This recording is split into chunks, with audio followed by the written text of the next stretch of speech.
usted y qué es lo que le ilusiona?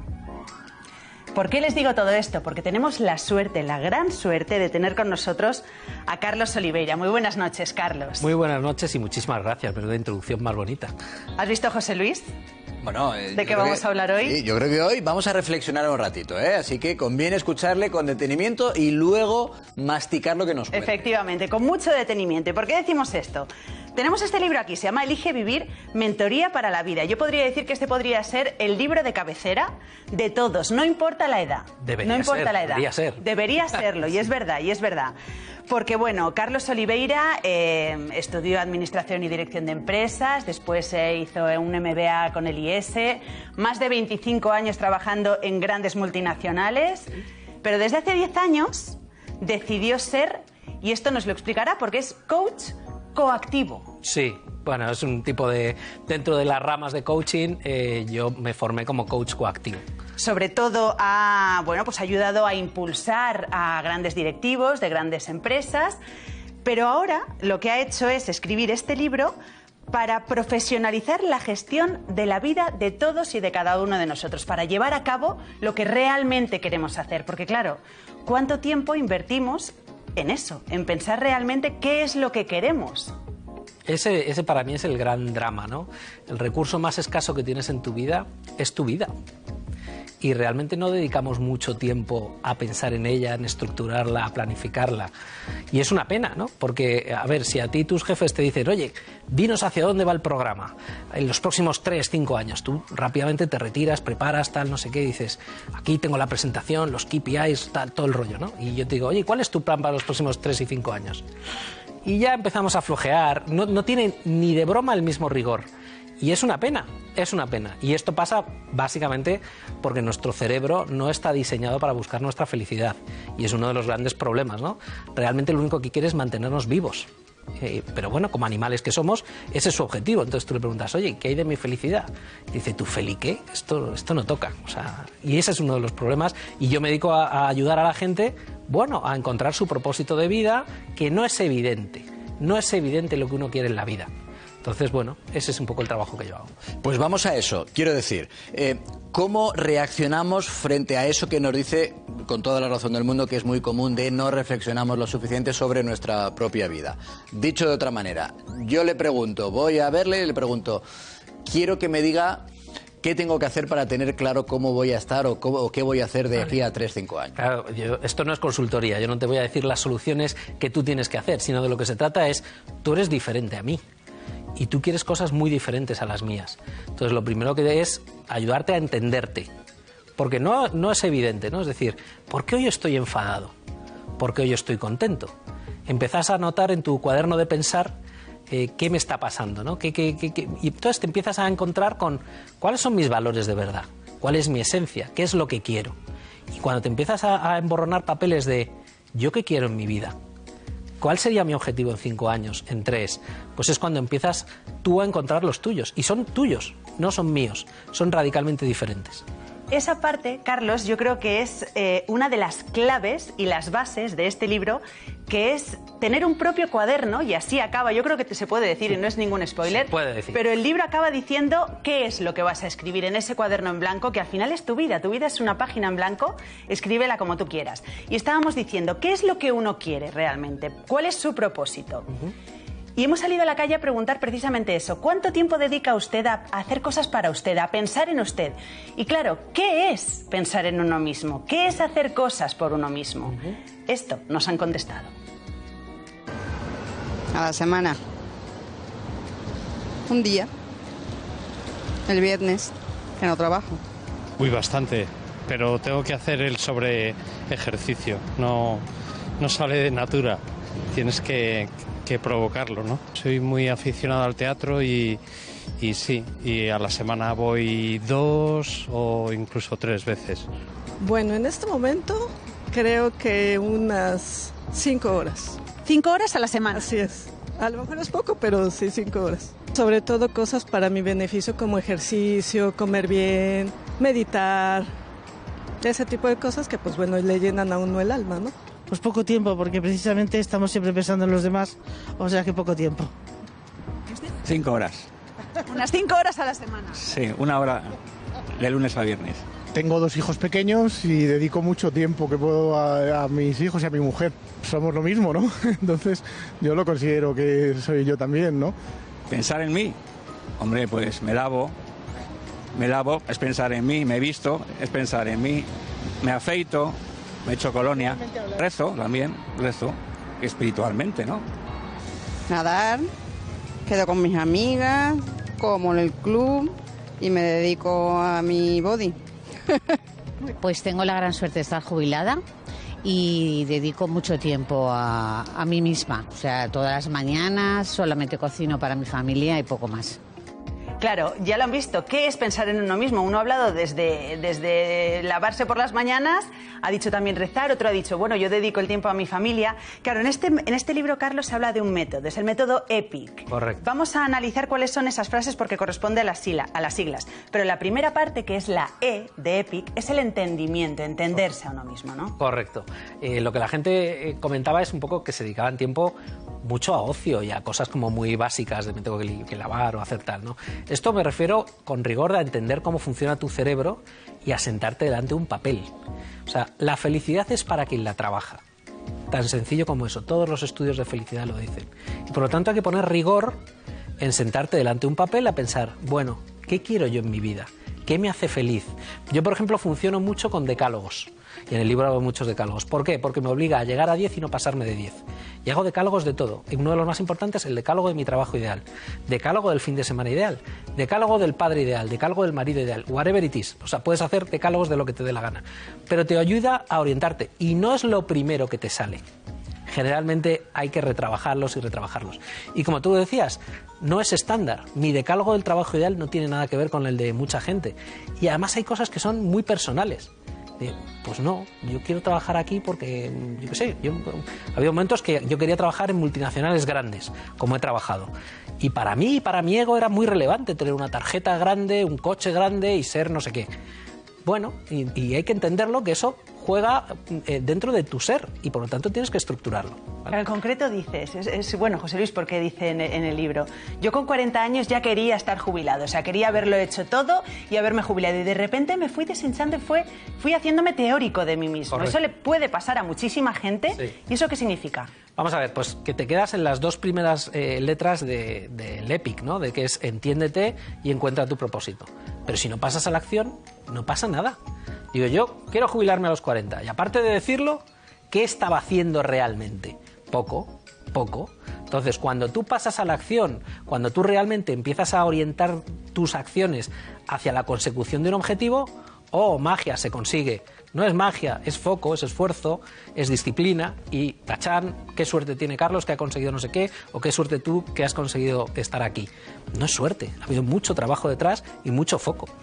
Pero claro, iba a decir los valores no, pero las prioridades, incluso si me apura el propósito de cada uno, también puede ir cambiando, modificándose, modulándose a lo largo de la vida de esa persona. Totalmente de acuerdo. De hecho, tienes que entender muy bien los momentos vitales en los que estás.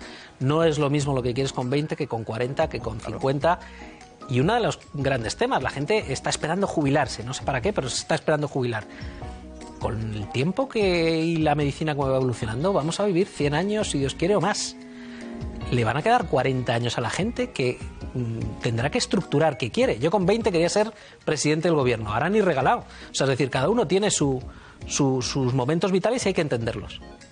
Seguimos con el método EPIC. Muy bien. Porque aquí tenemos las claves, José Luis, las claves de cómo llegar a conseguir... Propósito, ¿no? Entendimiento y propósito. Efectivamente. Vamos por la tercera. Llegar a conseguir nuestro sueño, lo que nosotros queremos. Sí. Hemos dicho primero entendimiento y propósito. La tercera, la I de inicio. Ahí es cuando llegamos a la acción. Exactamente. Iniciativa. Sí, tienes que realmente dar un paso al frente y dejarte de ser ese teórico de ti mismo y empezar a ponerte objetivos concretos. Yo todos los meses tengo 4 cuadrantes donde me pongo objetivos concretos. Desde qué libros quiero leerme y me pongo un número y estos libros concretos, porque si lo dejo en a ver si leo. Lo que no tiene métrica no existe. Lo que no está en mi agenda no existe. Por lo tanto, si yo necesito tiempo para hacer cosas, tiene que estar en mi agenda. Pues si no, no van a pasar. Entonces tienes que dejar de engañarte a ti mismo y meterte rigor. El mismo rigor que si fuera tu jefe. O sea, yo digo que yo trabajo para Carlos Oliveira SL. Y realmente tú imagínate que Carlos Oliveira SL ha contratado a Carlos Oliveira para diseñarle su plan vital. Pregúntate todas las noches al final del día si te has ganado el sueldo o no. Esa es la clave. Si no te lo has ganado, mal vamos, ¿vale? Hay que ser sincero, además, porque nos engañamos muchísimo, porque tengo mucho lío, porque no, los niños, el no sé qué, que sí, que yo entiendo las realidades. Sí, yo vivo en este mundo, tengo 4 niños, se puede. Uno siempre tiene tiempo para lo que quiere. Eso es una realidad. Así es. Sí, pero por ahí va, de hecho, la pregunta que me rondaba la cabeza, porque habrá muchos de nuestros espectadores que estarán diciendo, a ver, este señor con muy buen tino, pero me está diciendo que tengo que hacer tarea, que tengo que planificarme absolutamente todo, que tengo que hacer decálogos de un montón de cosas, tal. Claro, pero a todo eso lo tengo que sumar a mi trabajo, a atender a mi familia, a estar a lo mejor un ratito con los amigos, también a ese ocio que no forma parte de esa reflexión interna propiamente de la que estamos hablando. No es excusa. Pero entiendo que lo primero que hay que establecer, supongo que hasta por escrito, es de qué tengo que prescindir. Bueno, o cómo puedo hacer las cosas de una manera diferente. A ver, tu cerebro te lleva generalmente a ese tipo de dicotomías. Por ejemplo, o soy un gran directivo o soy un gran padre. O hago esto o hago lo otro. Y para mí la pregunta poderosa es, un momento, ¿cómo puedo hacer las dos cosas?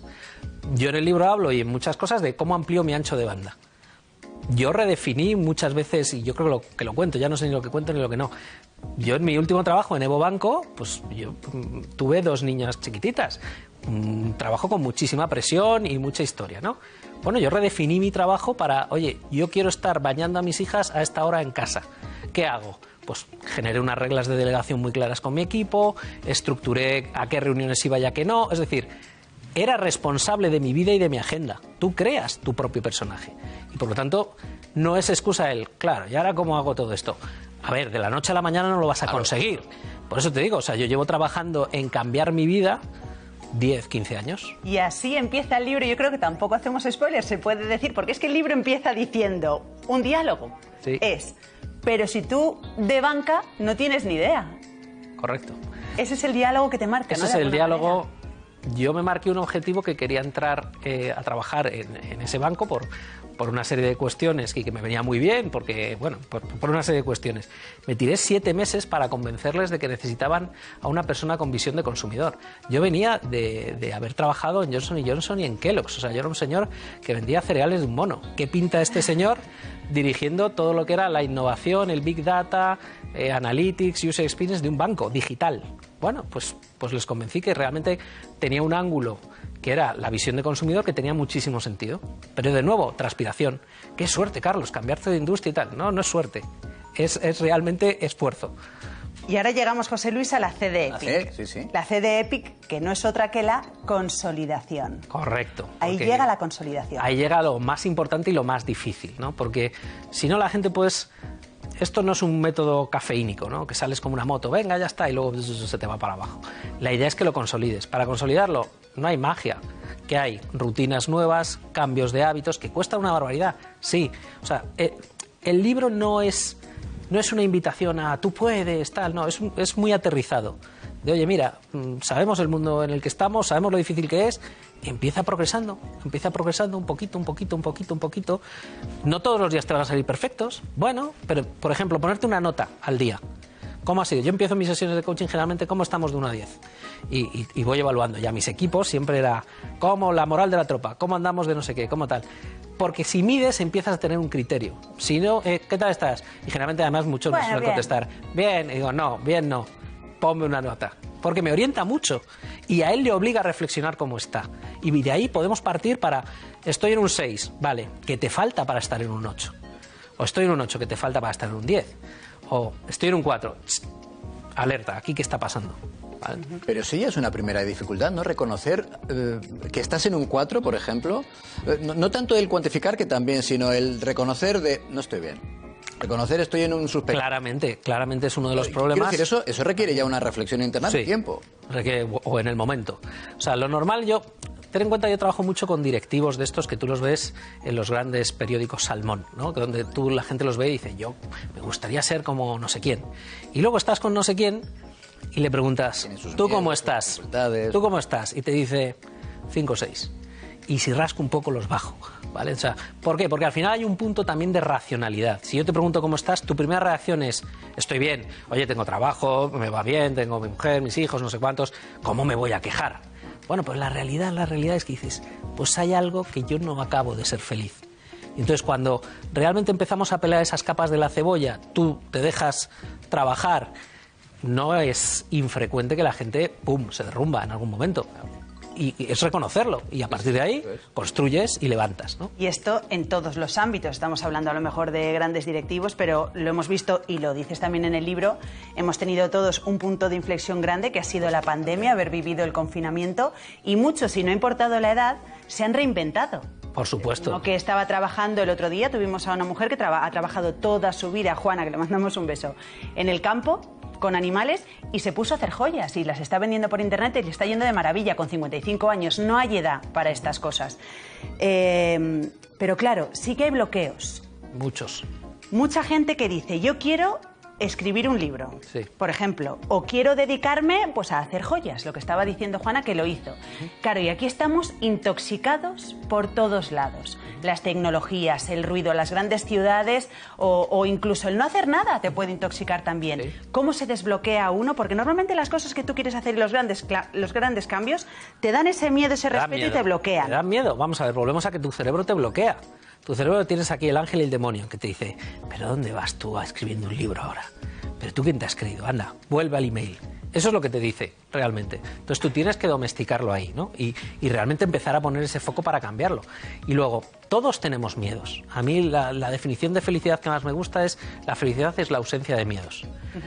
Porque al final, muchas veces, o casi siempre en una sesión, tratas los miedos de la gente.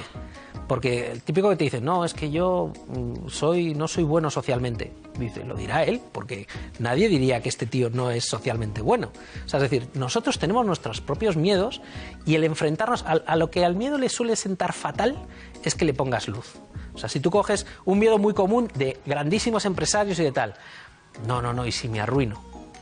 Y si acabo debajo del puente. Entonces tiene esa imagen de los niños tomando un plato de sopa debajo del puente. Digo, vamos a analizar ahora las probabilidades de que eso pase. Y entonces le metes luz y empezamos a decir, vamos a ver, ¿qué edad tienes? ¿Dónde estás? ¿Alguna vez que te has quedado sin trabajo has vuelto a recuperarte? Tal. ¿Qué alternativas podrías hacer ahora? Entonces cuando le metes racionalidad y luz, el tío se queda mucho más tranquilo. Ese miedo lo desbloquea.